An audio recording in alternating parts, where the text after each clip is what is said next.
Hello, and welcome to a podcast from the St. Raymond Nonnatus Foundation for Freedom, Family, and Faith. Dr. Ann DeSantis here with my good friend, Caroline Godin, who is a Catholic author, speaker.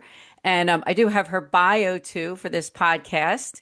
And I noticed that you got a new bio, Caroline, on Catholic Mom. So her bio is as follows, is that she is a freelance writer, catechist, and life coach to first responder families. She's married with 3 children. When not writing, catechizing, or coaching, she enjoys finding new house projects to start and never finish, or going camping. She takes a lighthearted view of life and keeps her eyes on eternity. That's great. One day, she may even be the patron saint of procrastination or ADHD, which I don't think you changed that from the bio. Caroline, No, but thank you so much. it sounds like I do need to change a few things. I forgot how old that was, so that's all right.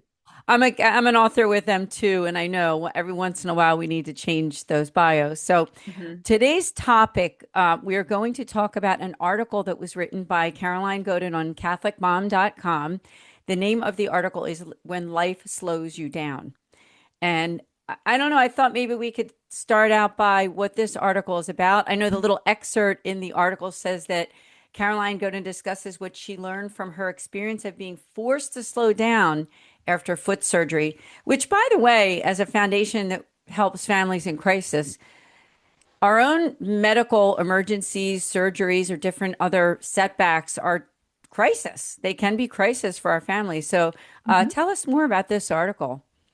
Yeah, so um, for me, you don't realize how much you manage, run, take on until you're kind of like put down a little bit, like you're kind of put to the sidelines. I had put this particular surgery off until my 2 older kids had their driver's licenses, and now they both drive and they have cars and all of that. So, because this was my right foot, I was not going to be able to drive. And I'm still in that position.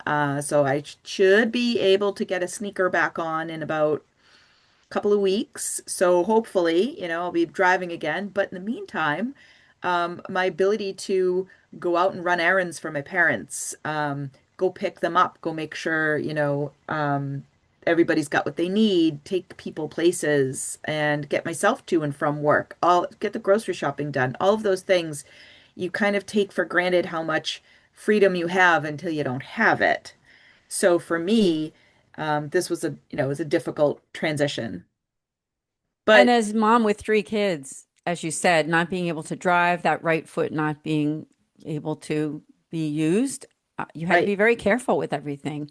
And I know you're balancing a lot with your parents too, because you do a lot of helping to manage everything with their health care and just everything in their lives. So I just give you a lot of credit. And I know that the people that are watching or listening to this podcast, whether it be on YouTube or SoundCloud, they can definitely relate with this because they might have not have had the same surgery that you did. You had that bunion surgery, yep, yep, but they've had setbacks, they've had surgeries yeah. and different roadblocks. And in fact, the roadblock is the first thing in the article that you mentioned. And I thought I could just read that because that's a good way for them to understand exactly what happened with you. In this article from Catholic Mom, and the subtitle is The Roadblock, you say, about a month ago, I had my second bunion surgery. This was one that I delayed until my older 2 had licenses. This is my right foot, no driving for a couple months. My life feels like it's come to a screeching halt, except I'm still dragging as though I'm carrying a lightweight, excuse me, a lead weight, not a lightweight. Ever have one of those dreams where you're trying to move forward but you can't? It's like that. It's also like pulling teeth, getting the teens to drive me places, drive my parents places, or getting carrying laundry up and down the stairs. The chores, I'm still doing them. Appointments, I have to schedule them on my day on days my husband is free. I mean, and I can't imagine my kids are older and I have a grandchild, as you know, and as a son of some of our listeners and watchers of this podcast know that too. But having children that are in high school, grade school, and parents that you're doing so much for, I know that must have been or still is quite a balance for you. Yeah, it is. I kind of forces my the rest of my family to pick up what I can't, which, part of me feels unfair to them. They've got that kind of a little bit of guilt that like, oh, I'm sorry, can you do this? Or I need them to pick something up or go take someone somewhere, and so I try to coordinate it so it's like the path of least resistance, where I get the least resistance from my teens that I'm interrupting their social lives or whatever that what they want to do, and it's like, no, I need you to stop what you're doing and take me somewhere or whatever. um it's been, I have to say, the response has been great. My husband has been a rock star.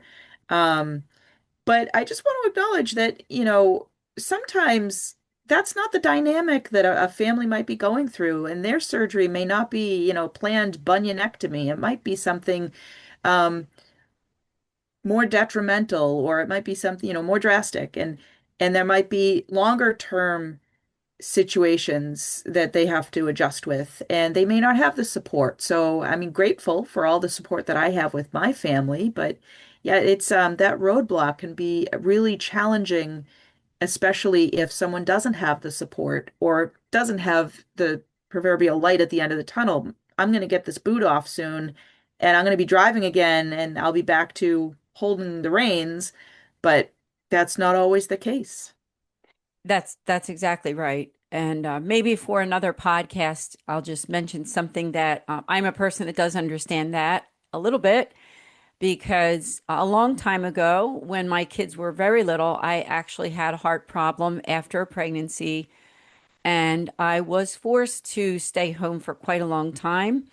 And I had full-time help. I had someone who came in the morning and she stayed until my husband got home from work because the kids were 2.5 and a newborn, 2 months old. And I wasn't able to go up and down the stairs more than once a day because it was basically what it was heart failure. It was peripartum cardiomyopathy. Thank Mm. God I'm fine, right? I mean, I'm over 60 now and my heart is still completely fine. That happened when I was in my 30s. But I mean, I do understand that whole idea of when life slows you down. And we need a lot of prayers and support. And I thank God that my husband was able to help me out a lot and had that full-time help and had a lot of people praying for me. But I know that even something like what you're going through, when you have a family, that's really hard. You're forced to take it slow. You really are. And in the Hmm. article, I thought I would just refer to a little bit more of what you wrote under the subtitle, Taking It Slow. You say, with the amount I have to put my foot up and ice it, I've actually done a lot more reading. Before I had no time to read. I couldn't stop long enough. Now I'm plopped in the chair, ice machine wrapped around my foot and just sitting. I'm on my third book, where before I hadn't finished one book in over a year. The house is a mess, but I've had more conversations with my kids. My middle kid and I have had some deep talks lately. I never knew how much about his thoughts as I do now. He's either opening up more because he's a captive audience or I'm suddenly listening better. Probably a combination. I just love that.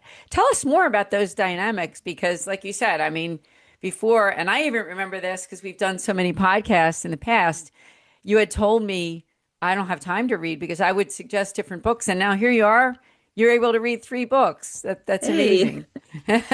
Um, yeah, well, full disclosure, they've been like children's adventure books. I'm kind of hooked on kids adventure books. Totally doesn't seem like it should be my genre, but it kind of is. I'm a sucker for those. So I was just finishing up the Never-Ending Story because I'd never read the novel, and so I'm finishing that one up. But um the books I should be reading, some of the other books that I have on my reading list, I should be pulling those out, but maybe I'll get to those. But anyways, yeah, my kids and I have just, I'm in the car with them and there's nothing else to do. Sometimes it's quiet, but sometimes they're actually talking to me. So getting teenagers to open up can be quite a challenge, but they've been willing, because I don't know if it's the dynamic that they're kind of taking care of me in this position, but um, my son has seems to have turned over a leaf. He's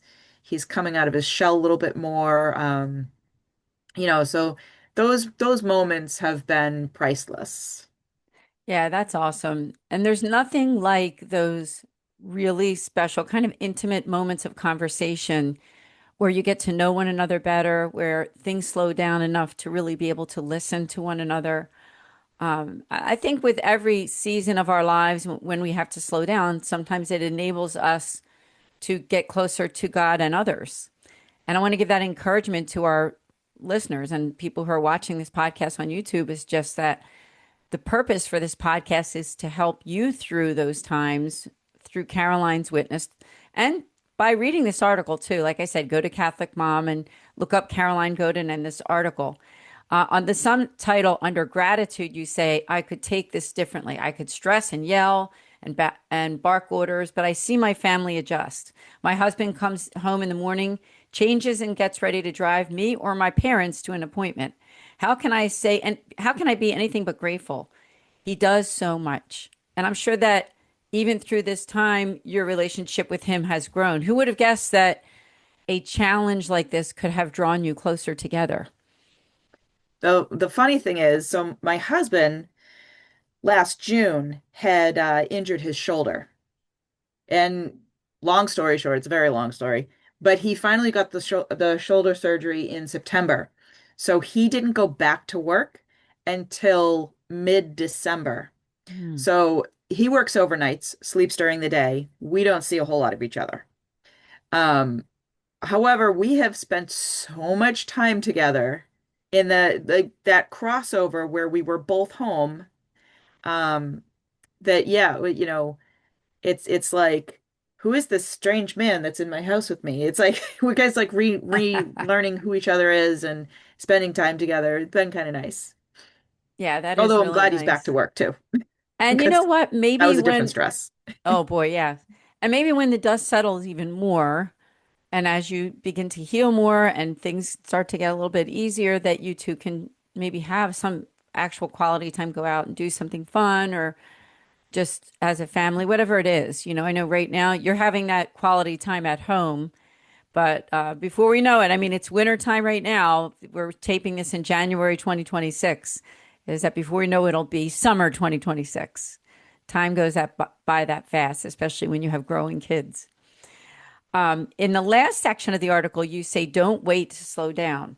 And I'll just read this last part. You say, I'm forced to slow down now, but really, I had the ability all the time. My work is still getting done. The chores are mostly getting done. The house still stands and everyone's doing fine. I had no reason to go to excuse me, I had no reason to go the pace I usually go. Turns out I always had the time to read, pray better, and connect with those I love. The time was there. I just rushed through it on my own accord. Boy, what a realization was that for you? I mean, that you were able to figure out, you know what? I did have the time before, but God slowed me down and you learned something from it, right? What tell us more about what you've learned over the last several months. Yeah, yeah, I mean, I'm not missing out on a whole lot. I mean, sure, if I were able to drive still right now, or all, the last 6 weeks, I would have been running some errands. I would have been saving my husband a trip. I would have been, taking my dad to an appointment. That would have happened. But the other things are still getting done. I'm still getting, my other work done.